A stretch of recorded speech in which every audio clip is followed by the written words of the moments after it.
Good day everyone and welcome back to our YouTube channel, the 641 Squad. For this video, we're going to continue our previous discussion on police organization and administration.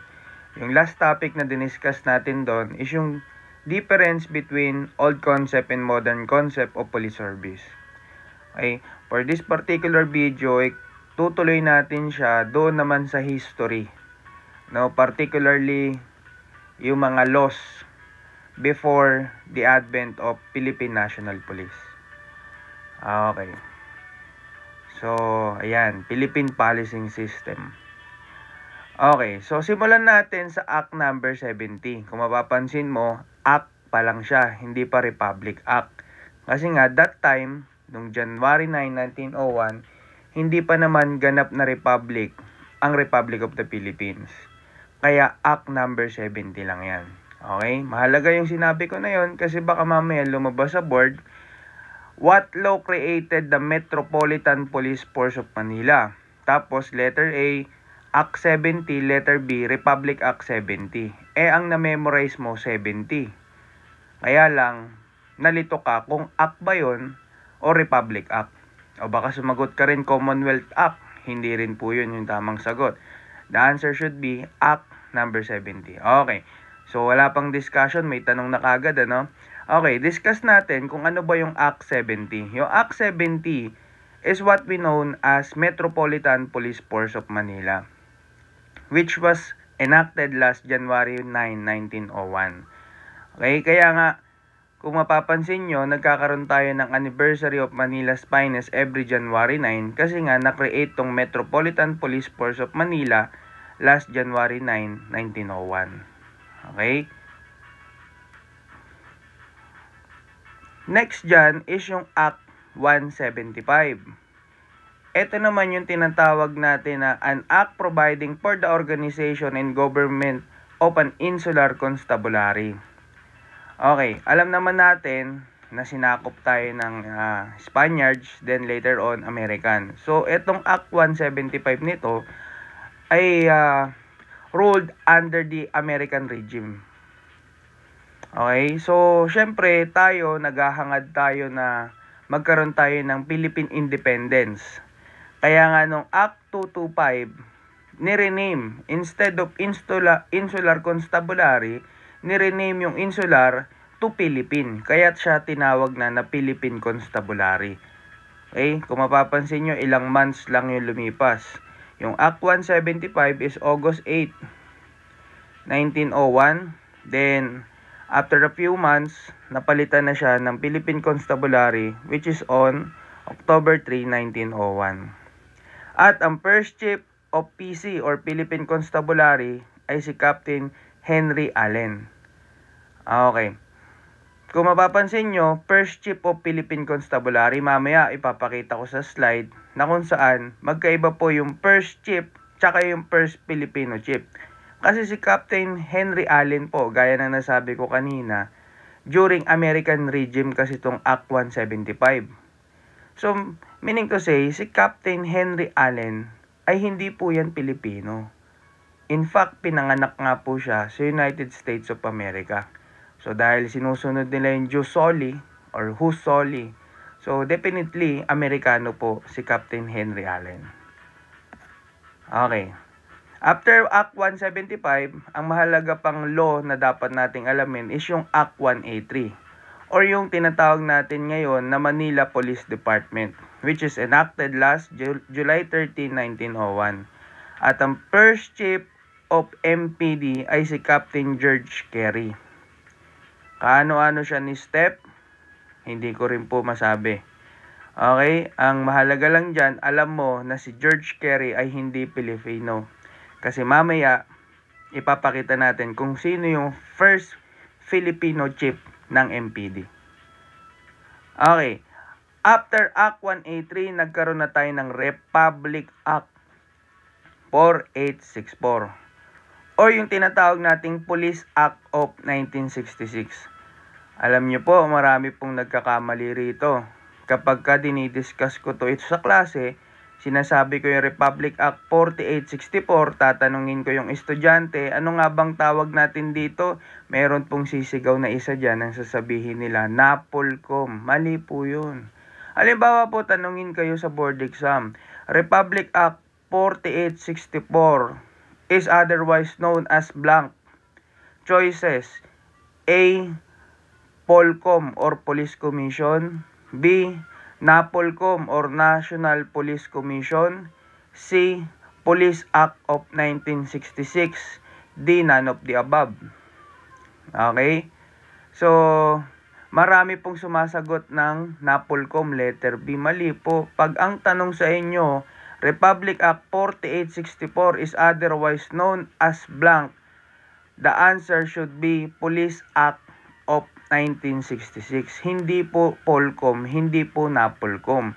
Pero kung tatanungin naman kayo, what agency, agency ang tinatanong sa inyo, what agency created under Republic Act 4864? The answer now is Polcom, Police Commission. Pero kung tatanungin naman kayo sa board, Police Commission or Polcom is now known as blank. Now known, ibig sabihin ngayon, kilala ang Polcom as what? The correct answer should be National Police Commission. Okay, maliwanag na tayo dyan? Yes. Kaya lang ang tanong, kailan pa po pala ito na-enact? The answer should be August 8, 1966. So doon pa lang dito sa Republic Act 4864, napakarami na kagad pwedeng kunin or gawin as source of question. After Republic Act 4864, ang isa pang importanteng law is yung Presidential Decree 765. So alam naman natin, pag Presidential Decree, panahon na to ni President Marcos. Kaya nga tinawag itong Integration Act of 1975. Ano ba to? Ano ba tong PD 765? Dito sa PD 765, no, pinagsama na po yung INP at PC. Okay? Ang totoo nga po dyan, yung PC, alam naman natin na part ng Army yan. No? Yung PC po ang ginawang nucleus ng PCINP. Pag sinabi kasing integration, ang ibig sabihin yan, pinagsama. So, existing na kasi itong INP. Yun nga lang, based on history, nagkaroon ng mga issues tulad ng mga jurisdiction issues, tulad ng mga political issues, no? Tapos, lack of uniformity pagdating sa implementation of laws and rules. So, nagkaroon ng issue tong INP. So, sabi ngayon ni President Marcos, para malagay sa ayos yan, yung police force natin, pagsamahin natin yung PCINP. At tinawag itong Integration Act, which is enacted last August 8, 1975. Hindi ko pala nabanggit sa inyo, balikan ko lang ng konti. Etong Republic Act 4864, sabi ko sa inyo kanina, na-create nito yung Polcom or yung tinatawag nating NAPOLCOM. Before, ang Polcom po or NAPOLCOM is under Office of the President.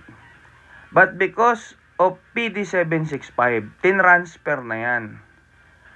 Okay, tinransfer na from Office of the President, tinransfer na sa Ministry of National Defense. Dati tawag kasi Ministry . Okay, ngayon Department of National Defense. Okay, next. Eto na, medyo familiar na kayo rito. Okay? After PD 765, nagkaroon naman tayo ng RA 6975 o Republic Act 6975 kung tinatawag natin. Or, eto, sa palagay ko naman, lahat tayo pamilyar dito. Ito yung tinatawag natin na DILG Act of 1990. Okay? Na-create dito, pinagsama-sama na yung PNP, BFP, BJMP, and PPSC. Okay, na-create na yan. Magkakasama na yan dyan. After Republic Act 6975, tandaan po na-enact ito last December 13, 1990. After almost 8 years, nagkaroon na tayo ng amendments.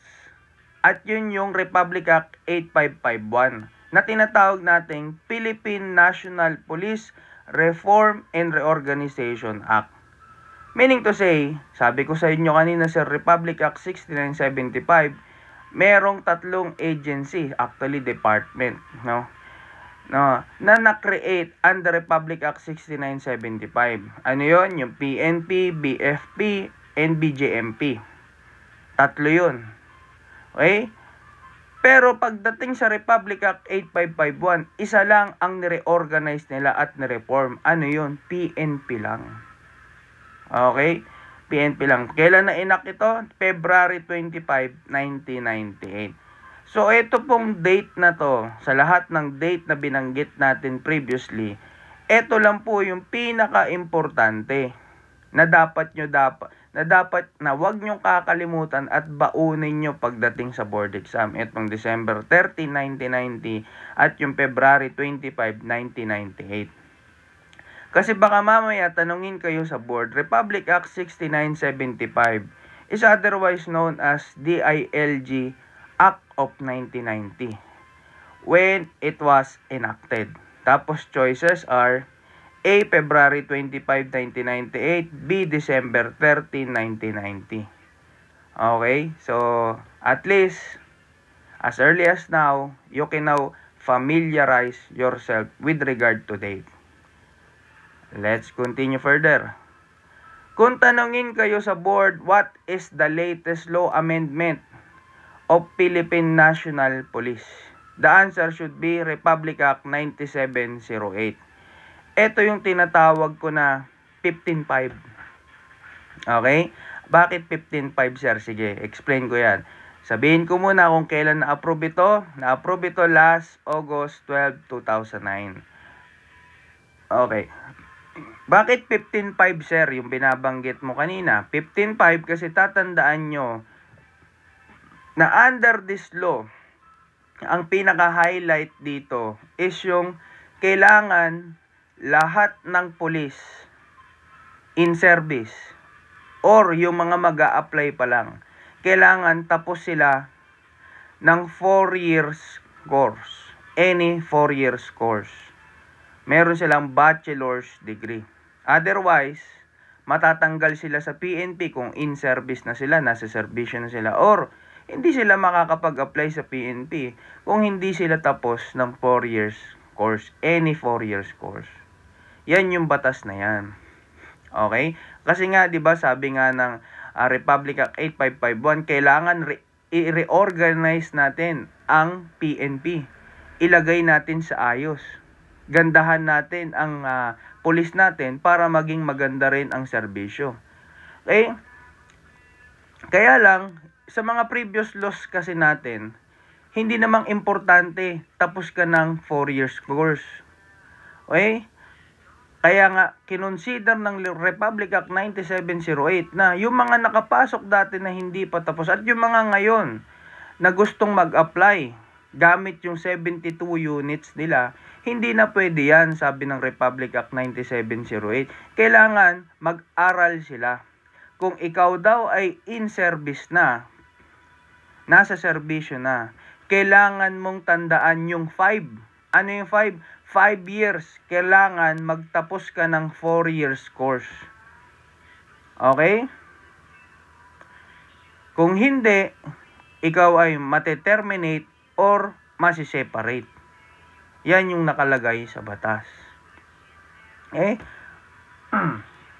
Ano naman, sir, yung 15 years na binabanggit mo kanina?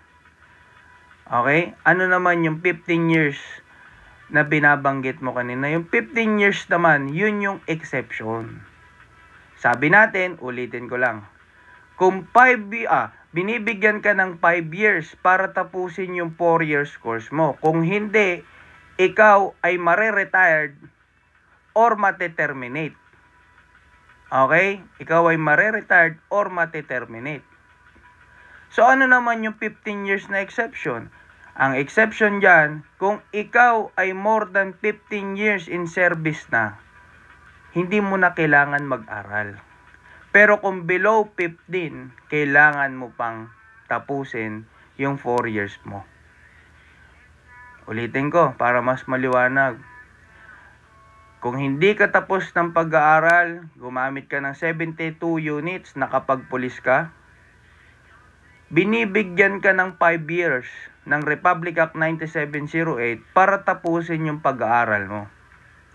Magtapos ka ng 4 years course.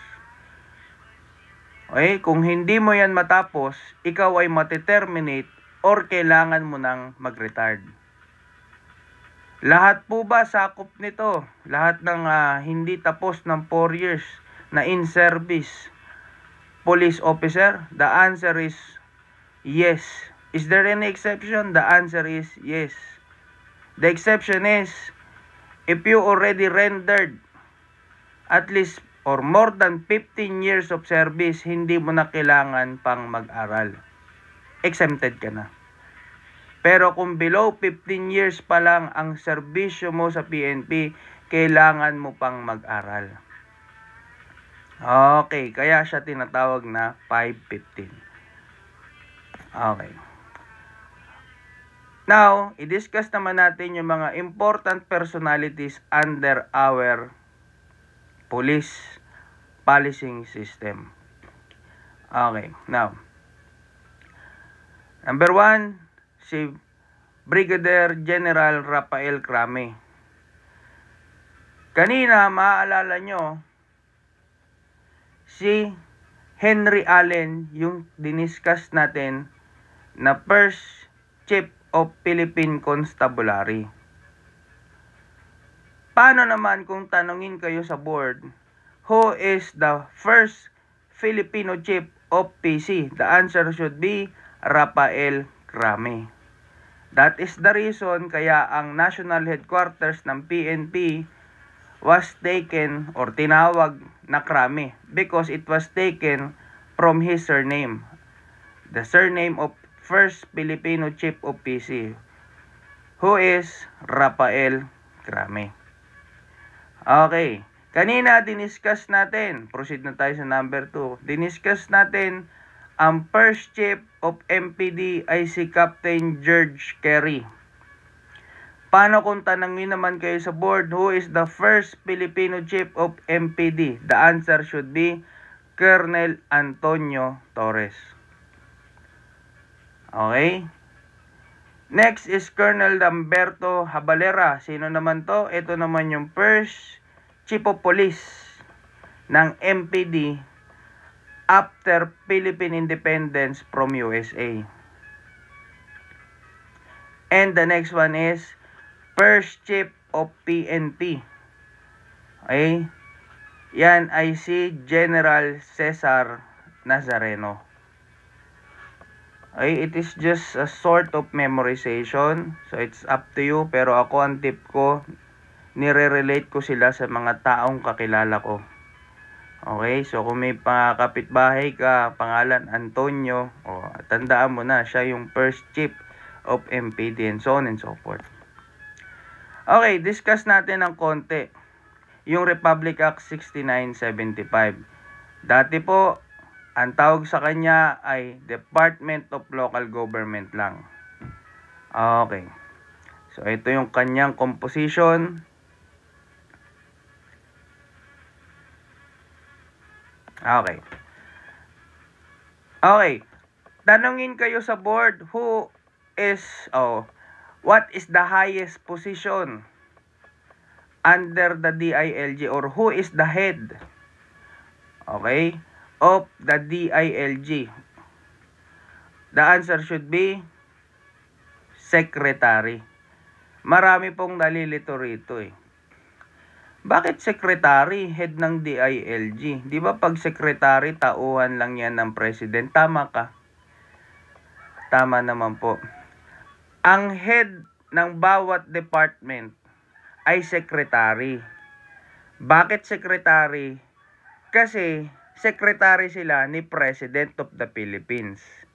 Sino ba yung head ng department or yung mga cabinet secretary? Lahat ng department. Department of National Defense, Department of Health, Department of Education. Lahat po yan, ang head niyan, secretary. Kasi secretary sila ni President of the Philippines.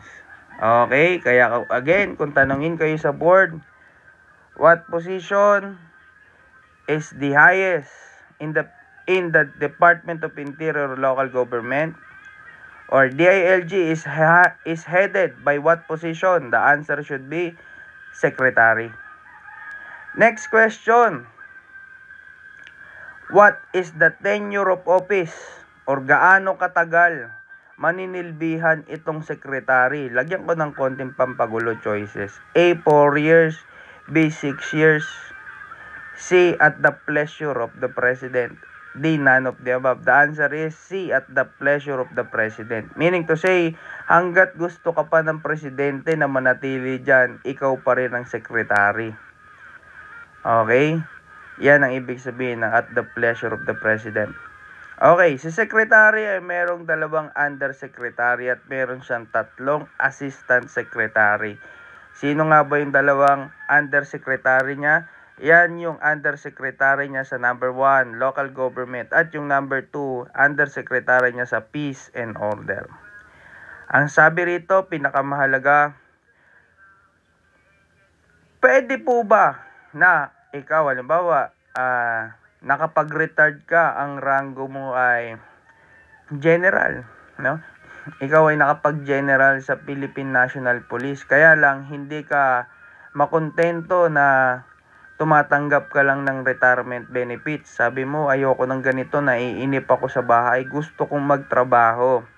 Ang tanong, pwede ka bang maging undersecretary ng DILG? Okay? The answer is, pwede naman. Provided, after retirement mo o resignation, palipasin mo muna yung 1 taon. After 1 year, ayan, pwede ka nang manilbihan sa DILG para malibang ka after your retirement. Yan yung sabi mo. Okay? And please take note, Secretary is also the ex officio chairman of the NAPOLCOM. Ibig sabihin nun, yung pinakamataas sa NAPOLCOM at pinakamataas sa DILG ay iisa. Ano nga ba ibig sabihin ng ex officio chairman? Pag sinabing ex officio, ang literal meaning nito ay by reason of your office. So meaning to say, naging chairman, ex officio, chairman, si Secretary of DILG ng NAPOLCOM by reason of his office. Meaning to say, sa ayaw at sa gusto mo, magiging chairman ka ng NAPOLCOM dahil yan sa posisyon mo as Secretary of DILG. Okay. Okay, so ito naman yung diagram.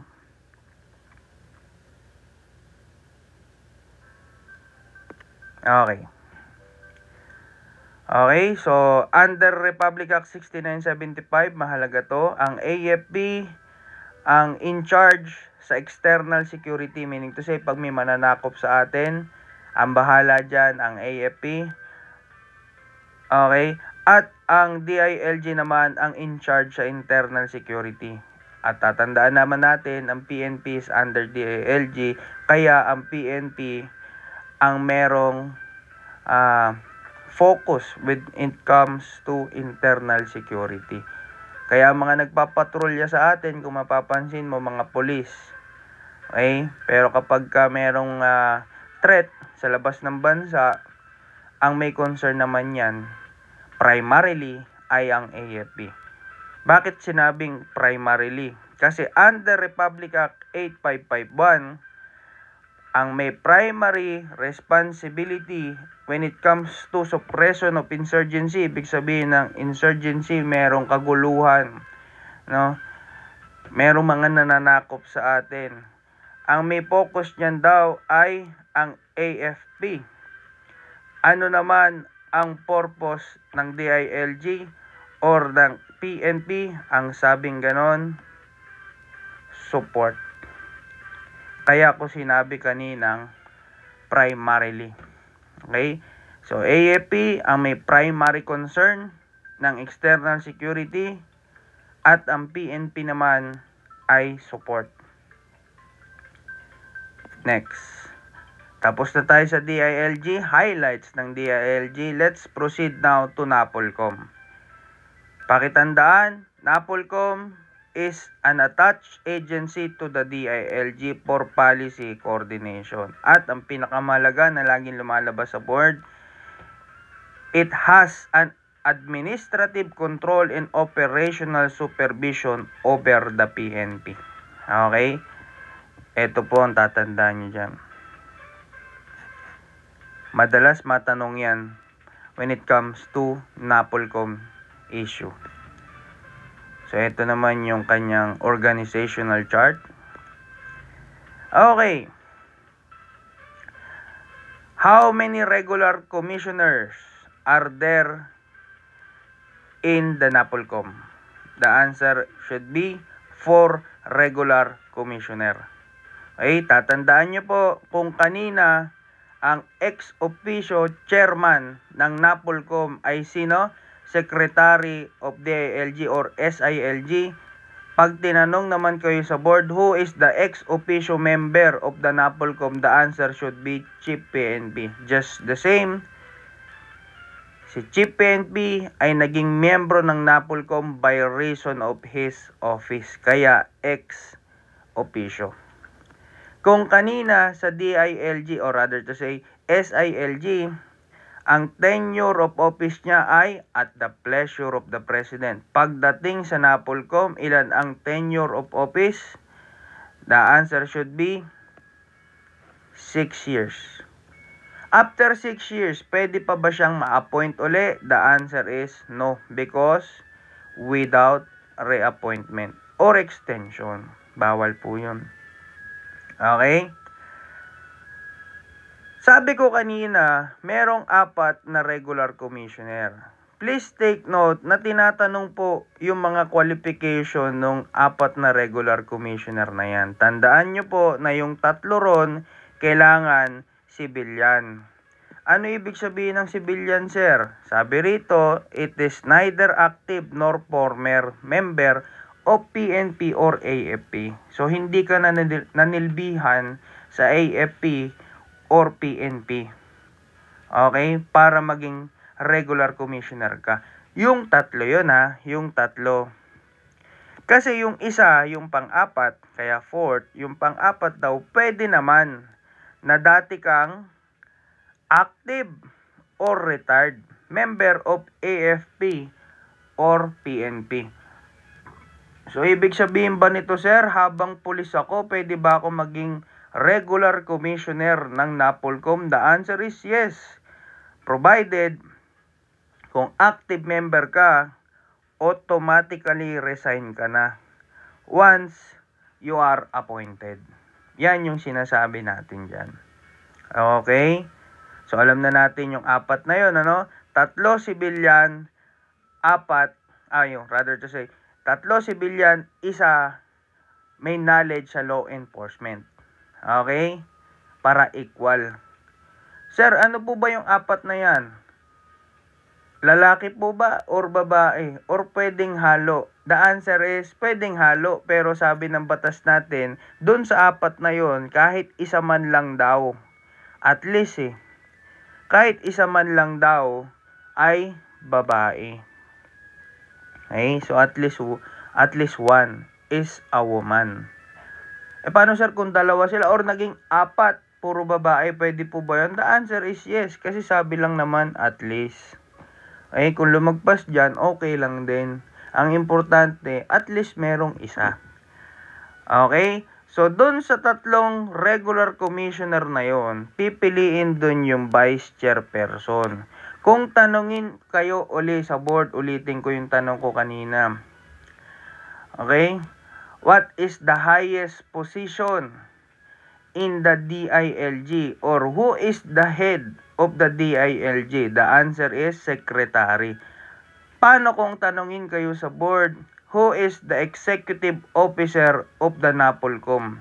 Tapos choices are A. Chairman, B. Secretary of DILG, C. Vice Chairperson. D. None of the above. The answer should be Executive Officer should be Vice Chairperson. Okay, ulitin ko. Doon sa tatlong regular commissioner, di ba, 4 sila. Okay? Doon sa tatlo doon, pipiliin yung Vice Chairperson nang etong magiging Vice Chairperson ang siyang magiging Executive Officer ng NAPOLCOM. Okay. Thank you very much for your listening. And wait lang po kayo sa mga further upload pa po namin. See you!